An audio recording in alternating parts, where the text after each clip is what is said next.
Fábio, a UNE e você teve uma participação grande na Universidade de Lisboa, que é uma bela universidade e uma matriz do pensamento brasileiro, como todo Portugal é. Como foi esse encontro, por favor? Esse encontro se processou com o desenvolvimento dos nossos trabalhos de doutorado, né, a receptividade dos professores com relação a temas brasileiros. Sentimos a necessidade, sentimos a acolhida de transitar por alguns temas interessantes. E dentre esses se encontrava a figura do professor Câmara Cascudo, né, e fizemos 2 grandes eventos relativos à memória de Câmara Cascudo enquanto professor de Direito, contando com a participação de professores portugueses, colegas brasileiros, também professores que lá foram, né, nesses eventos em que lançamos pelo menos 2 obras, né, em comemoração, uma de coletânea de artigos feitos no primeiro encontro, e no primeiro encontro a reedição do Universidade de Civilização, a edição exatamente anterior a essa, que foi lançada agora pela UFRN. Então foi um sucesso muito grande, uma acolhida imensa dos professores com relação a esse tema, que é o tema cascudiano. Uma observação: tem a maior grandeza esta publicação em levar para Lisboa. Por quê? É a carta de Pero Vaz de caminha com o Brasil em relação à Universidade Federal do Rio Grande do Norte. Esta abertura é sobre a visão cascudiana da universidade em geral. Então, Portugal, que tem uma universidade já do século XII, Lisboa, de Coimbra, e que formou tanta a mentalidade brasileira com os bacharéis lá formados. Mas essa carta inicial se compara, Cascudo fez aqui, e a outra carta que eu quero lembrar, que é a de Américo Vespucci, contando da posse do Brasil, que foi no Rio Grande do Norte, com um marco de touros, colocando com a propriedade de Portugal. Ou seja, a escritura pública foi passado e há o registro todo na carta. Então seria 3 cartas importantes na história do Brasil. A de Pero Vaz de caminha, a de Américo Vespucci e a de Câmara Cascudo em relação à universidade. Você levou esse trabalho para lá. Daladia também esteve lá, né? Exato, esteve conosco e falou, participou do evento, nos apoia muitíssimo, todo o nosso grupo deve por demais o incentivo do professor Daladia com relação a temas dessa natureza. Ele também é um grande apaixonado por literatura, não é? E também sentiu a importância de levarmos esse grande cartão de visitas que é a Câmara Cascudo. E a acolhida dos professores foi enorme.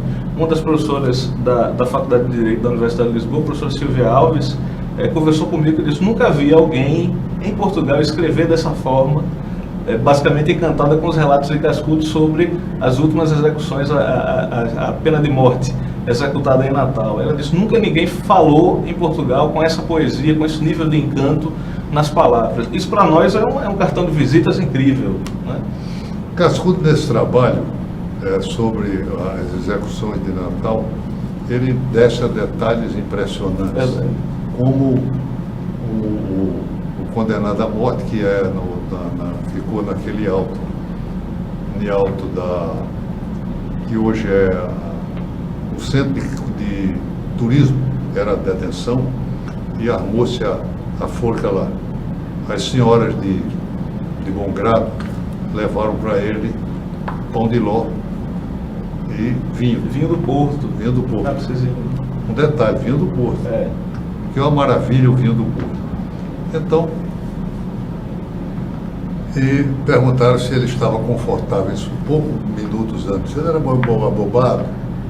E então perguntaram ao futuro enforcado, que havia desfilado pela cidade, dizendo que ia ser enforcado com um baracho, pronto para morrer. Ele disse: não, aqui está muito bom, porque dá para ver as jangadinhas, era do alto, dá para ver do mar. Mais ou menos isso chega que a eu ser me lembro. Poético, não é?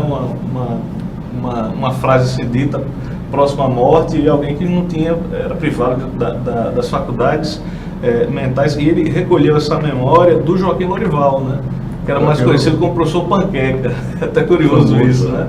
Então, boa parte dessas histórias ele recolheu diretamente do professor Joaquim, que participou inclusive foi um dos assistentes ali, viu, estava na plateia dessa execução. Cascudo tinha essa característica curiosa diferente de não ser um autor de livro de livro. ele pesquisava, ia às fontes populares e tentava descobrir. O que ele queria mesmo, isso eu tenho registrado, era identificar o que é o Brasil, o que é o brasileiro. Então ele procurava estudar a história, a alimentação, os costumes, os mitos, as lendas, tudo aquilo que conforma a personalidade de um povo.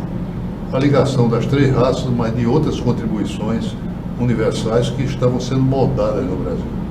Esse era Cascudo, não é verdade? Agora, sempre, por exemplo, um detalhe importante que me lembro agora, ele traduzia, chegou a traduzir livros importantes como o inglês, francês, ele traduzia bem. E eu uma vez perguntei por que essa paixão. Ele disse, mas eu só traduzo quando as outras traduções existentes, se não houver uma, ou as existentes sejam suficientes. Porque ele pesquisava. Por exemplo, ele traduzindo do alemão. Ele ia a um alemão e conferia uma pessoa que ele confiasse aquela tradução que tivesse conhecimento de português.